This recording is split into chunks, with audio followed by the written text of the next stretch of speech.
If you want to find more of my maths YouTube videos quickly and easily, visit my website, click on the link for math videos at the top of the home page, scroll down for the section of maths you need, then click on the link for that playlist. Introducing the basics of Pythagoras theorem. First of all, remembering the formula for Pythagoras theorem. It's a squared plus b squared equals c squared.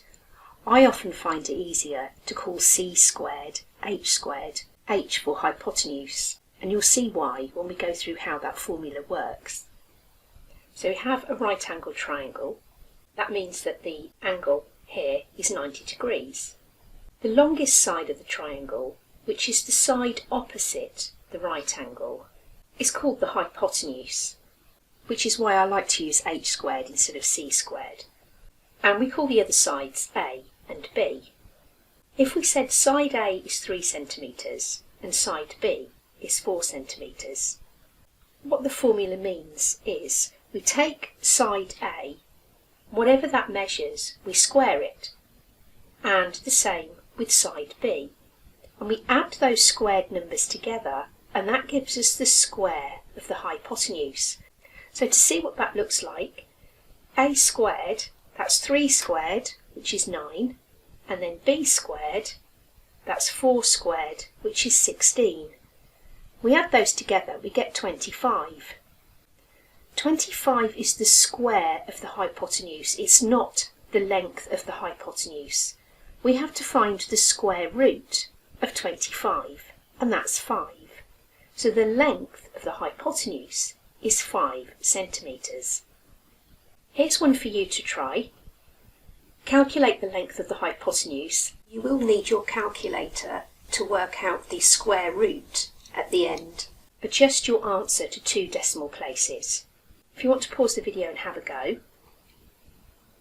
So the square of side A add the square of side B equals the square of the hypotenuse. Side A, 7 squared is 49, and side B, 12 squared is 144. We add those together, that's 193, and you would get this on a calculator paper.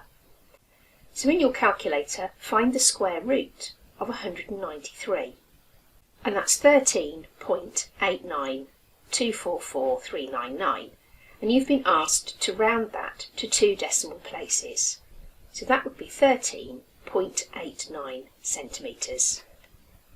Sometimes the triangle might be turned another way up, just to make it look a bit more confusing, but as long as there's a right angle in there, you treat it exactly the same. These are a little trickier because they're decimal numbers, but again, this would be on a calculator paper, so you just put the numbers into your calculator.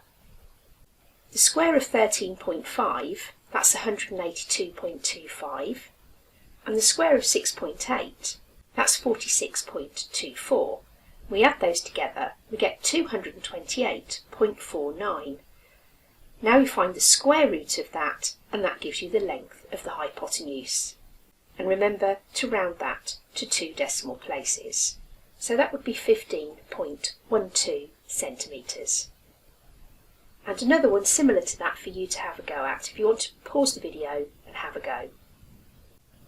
The square of 8.47 is 71.7409. The square of 3.45, that's 11.9025. Add those together, that's 83.6434. Find the square root of that, and remember you're rounding that to 2 decimal places. So that would be 9.15 metres. If you found this video helpful, please click the thumbs up button and subscribe to my channel.